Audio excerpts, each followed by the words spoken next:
A pit bull and her pups terrorizing neighborhoods in Hollister, attacking and killing people's cats. Animal control now will be euthanizing those dogs. KION's Natalie Gutierrez has more on the reaction from neighbors who are feeling a sigh of relief.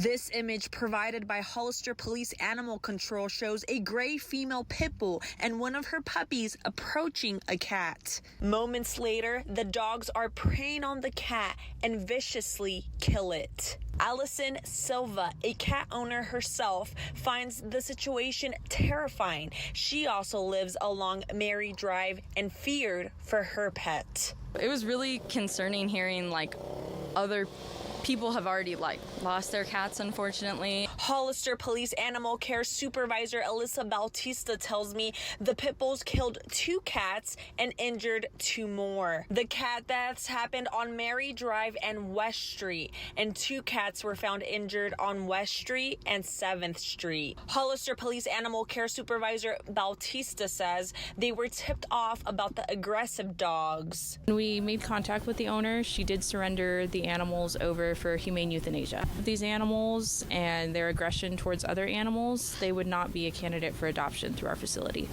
As for the owner of the 3 pit bulls, Hollister Police Animal Care Supervisor Bautista tells me she can face civil liabilities for the cat's deaths and injuries. In Hollister, Natalie Gutierrez, KION News Channel 46.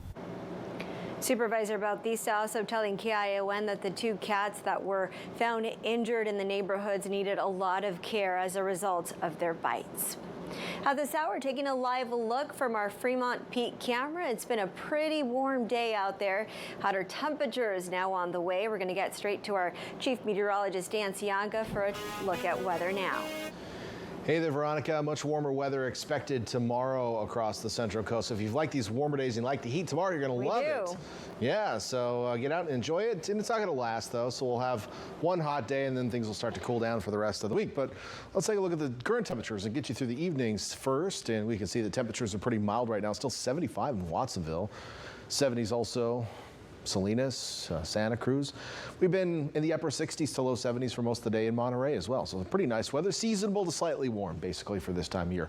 Hollister, you're in the 80s, same in Morgan Hill and King City at this hour. We have some spots in the 90s and a few spots in the south did reach the triple digits again today. Skies completely clear. Our visible cloud tracker showing nada, just a background map and some fake waves on a ocean style background. That's it. That's all that's going on right now. Let's take a look around the bay. We'll start with a live look from Domenico's on the wharf. There were some sea lions. They have gone away, but you can see clear skies tonight, and that's pretty much how the rest of the evening is going to shape up for us. Clear skies, sunset tonight, 7:39 p.m. Still a little bit of wind out there. The wind's shifting a little bit overnight, and that is what is going to warm us up for tomorrow. We'll get into detail about how warm it's going to get in your neighborhood coming up. All right, looking forward to it. Thank you, Dan. You bet.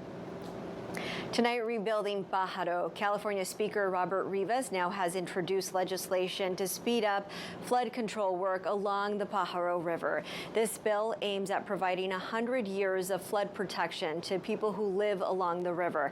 And right now, the U.S. Army Corps of Engineers is repairing the portion of the levee that failed earlier this year back in March and caused so much of a headache for people. Rivas says without this bill, the current timeline for state approvals would push back the start of construction to 2025 at the earliest, he says, as well as extend the project's timeline itself by years. Staying in Pájaro tonight, the Monterey County Board of Supervisors has now approved $1.5 million in additional funding for a project to repair government housing that was damaged in the floods in Pájaro.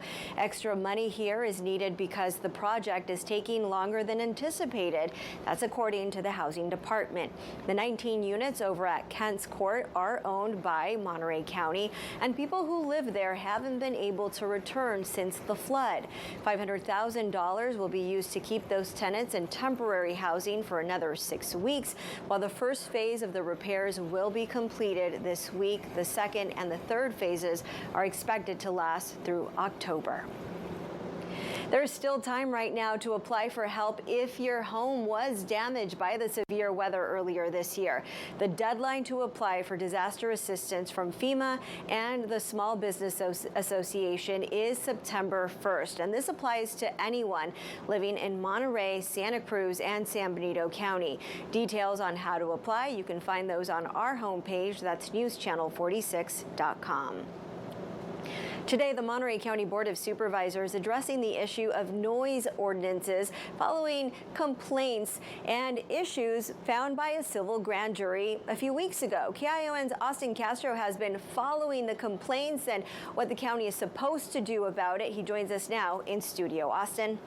That's right, Veronica. The board is looking to close some of those loopholes and reduce the number of noise ordinance violations in our area. Today's discussion surrounds the board's response to that civil grand jury report and the recommendations set to be implemented.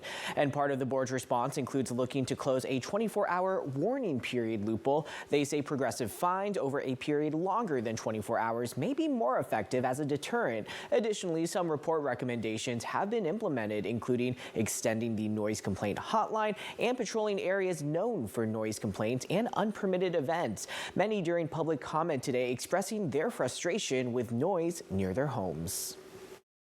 We have several neighbors that played with live bands and amplified music, and it just drives us nuts because I live in an area where it's a canyon. You have absolutely no sense of privacy in your property. You cannot open the windows of your house without listening or feeling violated with experience in your property. Now, the board also said some of those recommendations require further analysis. Further analysis set to be completed later this year includes developing a system with CHP to share information about large, possibly unpermitted events. They're also analyzing the potential of imposing stricter fines and penalties for repeat offenders. Veronica. Yeah, homeowners seeming a little upset there. Thank you, Austin. Monterey County's Housing and Community Development is also set to implement an outreach plan for special event permit requirements by the end of the year. In the city of Marina tonight, police there are searching for at least 2 people suspected of stealing packages from people's front doors. One theft happened on the 3100 block of Messenger Drive, according to police. Home surveillance cameras capturing this woman. Take a good look. She has long reddish hair. Seems like it's braided. Police say that she allegedly stole 2 Amazon packages, last seen getting into the passenger side of a 1990s gold Toyota Camry, according to the department. They're asking anyone who can help identify her or the driver to please give them a call.